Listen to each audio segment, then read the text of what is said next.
We're back with a Fox News alert. The Biden administration confirms that they say that Israel has agreed to the framework of a proposed Gaza ceasefire and hostage release deal. And it's now up to Hamas to agree to it. This comes as Biden approves the first U.S. military airdrop of food and supplies into the Gaza Strip.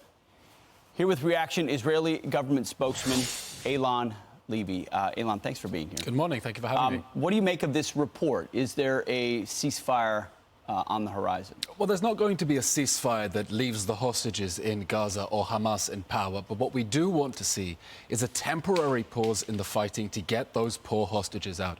We're talking about 134 people who have been trapped in the Hamas terror dungeons for 149 days now. It's too late for 33 of them. They've already been killed in captivity. And we want to see a pause in the fighting to help get those poor hostages back to their families.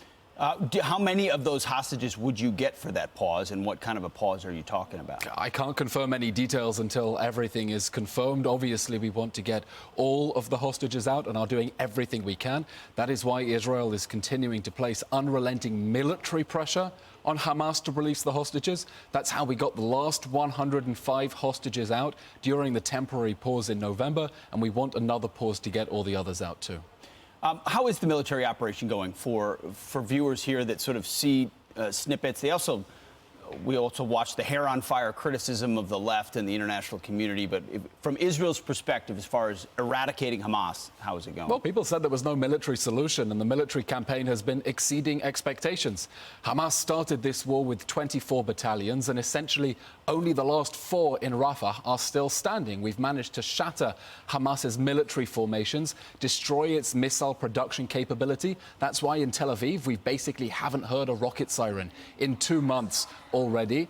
We're continuing to move in on the Hamas terror army to bring it to justice for 10/7, and more importantly, to make sure that it can never perpetrate those atrocities again and again, as it is threatening to do. How do you feel about aid being dropped by the U.S.? Is there any... When you drop it that way, is there any way to control whether it goes to the civilian population or whether Hamas takes it and leverages it? Well, this is a way to try to get aid to civilians and make sure Hamas can't steal it. We have enough capacity at Israel's crossings to get more aid into Gaza. The question is, how do you get it to civilians who need it while making sure Hamas can't steal it?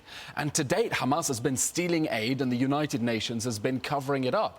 So the airdrops are one way that we are looking into getting aid straight to civilians who need it, while making sure that the terror organization that started this war, that has brought ruin to the people of Gaza by starting the 10/7 atrocities and triggering this war, that the people can get the aid and the terrorists can't get their hands on it. Is the U.S. putting too much pressure on at this point from the outside? Is there a sense in Israel that from the prime minister on down, you can't conduct the war you want to?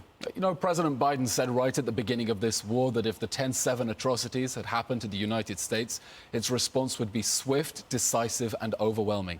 And that's what we're doing. And we've had firm moral, military, diplomatic support, not only from the administration, a bipartisan basis, most importantly from the American people as well. The big Harvard-Harris poll this week showing 82% of Americans support Israel over Hamas. We have a problem with the universities on the campuses, as you'll be aware of, but we know that the American people stand firmly behind Israel as we fight to bring those poor hostages home and Hamas to justice. Well, you're certainly right about the American people. You're right about the universities. And I know you can't say it about the White House, but hopefully they stay strong. We'll see if they do. Eylon, thank you very much for your time. I'm Steve Doocy. I'm Brian Kilmeade. And I'm Ainsley Earhart. And click here to subscribe to the Fox News YouTube page to catch our hottest interviews and most compelling analysis.